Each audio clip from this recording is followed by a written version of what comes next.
Dear Christal, brought to you by Uniball. Start your story. Hey, what's up, everybody? Welcome to another episode of Dear Christal, where I am your favorite host, Christal Lester, and I'm so excited to read another letter from an amazing subscriber. This letter comes from Natalie. Hey, girl. Hey, Natalie, what's up, girl? I like that you started it out like that because that means we here. You know what I'm saying? Anyway, what would you do? Let's get to it, girl. I sent my child to spend some time with his father who lives in another state. I get a call from my child in tears the same night that he went, and that his dad and his dad's girlfriend were fighting. Oh my goodness. Okay, this is juicy.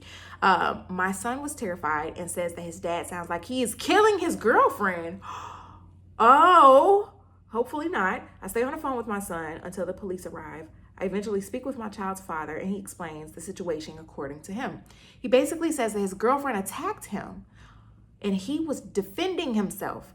He apologized to my son and me and said it would never happen again. Fast forward to the summer, and my son goes to spend time with his father again, this time the entire summer break. I don't know how you all do it, the co-parenting thing and sending your child away for several months at a time. It would break my heart, but let's continue. When my son came home, he stated that his father is still with the same girl that attacked him and that they were arguing and fighting almost every day that he was there. My son really hated it and says he doesn't want to go again. Would it be wrong if I didn't make my son go visit his dad on breaks anymore?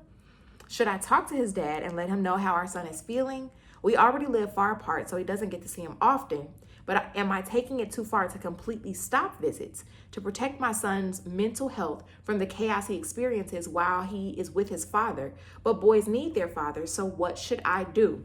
Natalie, I don't have any children, but I do hear about this all the time because I have friends and family who co-parent, who attempt to co-parent. Some of the situations are great, some of them are not.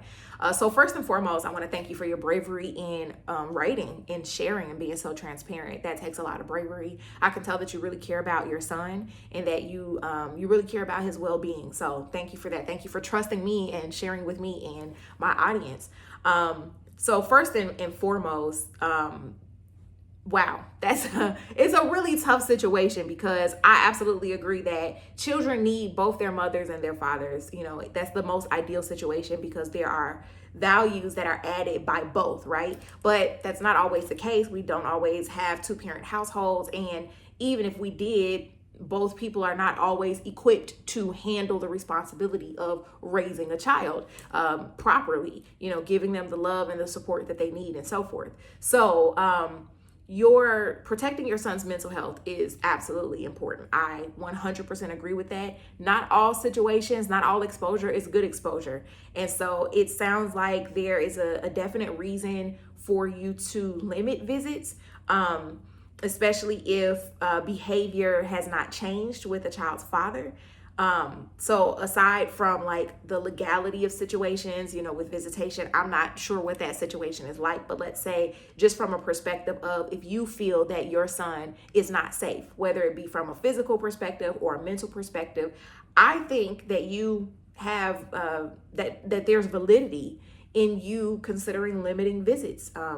You know, behavior explained is not behavior excused, something that I say in a series that I have recorded about my divorce that I'll be sharing a little more publicly soon. But people can explain behavior, right? So obviously your child's father is like, well, this is a situation that happened. You know, I was defending myself. I'm sorry, it won't happen again. And they explain the situation and the behavior and to justify it, but the behavior continued. So just because I understand why you did something, and it may even be a good reason, you're defending yourself because you're in a toxic relationship, it does not excuse the behavior because you're still putting my son in danger. You're still putting my son in a very uncomfortable situation that affects his mental health, his physical health, whatever. And so your responsibility as a parent who is not with your son's father, your top priority is to protect your son. So I honestly agree with you in the thinking that you should limit visits because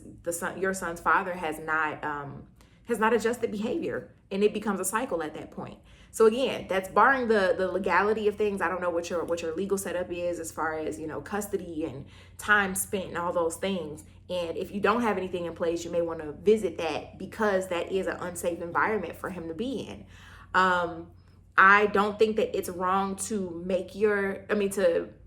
to tell your son that he doesn't have to go if he doesn't want to, because that's another thing. Is like, when do you give your child the autonomy to make decisions like that? What's good for him versus what he wants to do versus what he should do. I think that when it comes to stuff like that, kids are pretty good about telling us when they feel uncomfortable and when they don't. And we should listen, because you never know if at an early age we start telling kids, your opinion doesn't matter, then they start holding things in, and you never know what they're exposed to. So kudos to you for providing a safe space to have your son talk to you and be transparent and be open and honest. Petty Chris, I'm like rereading this letter a little bit. I won't say Petty Chris, but like TT Chris love the kids. You know what I'm saying? Like, I consider y'all to be like a part of the Christal family. You know what I'm saying? So like, y'all writing in and you all are interacting with me, that's basically my nephew. And like, you know what I'm saying? If I gotta go and I got a special buy this hand, get this one for free, you know what I'm saying? Like I was saying about the anonymous letter from last week, cause that was not a friend, and this dad is not handling business, and I just like, what you doing on my nephew? You know what I'm saying? Internet nephew.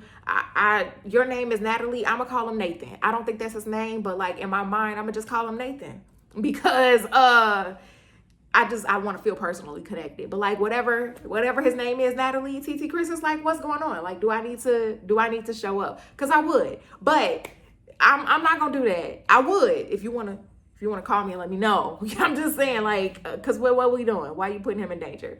But also, let me put back on my advice hat, like legitimate advice. I really do think that it warrants having a good conversation with the father and letting him know just some boundaries that are set. Like, I think that it's important to like set some goals, because then at that point it becomes his decision and not necessarily something you're taking from him. It's something he's taking away from himself. So it's like, hey, these are the incidents that have happened. If this continues to happen for our son's safety, I am going to limit visits because he does not feel safe and I'm prioritizing his safety.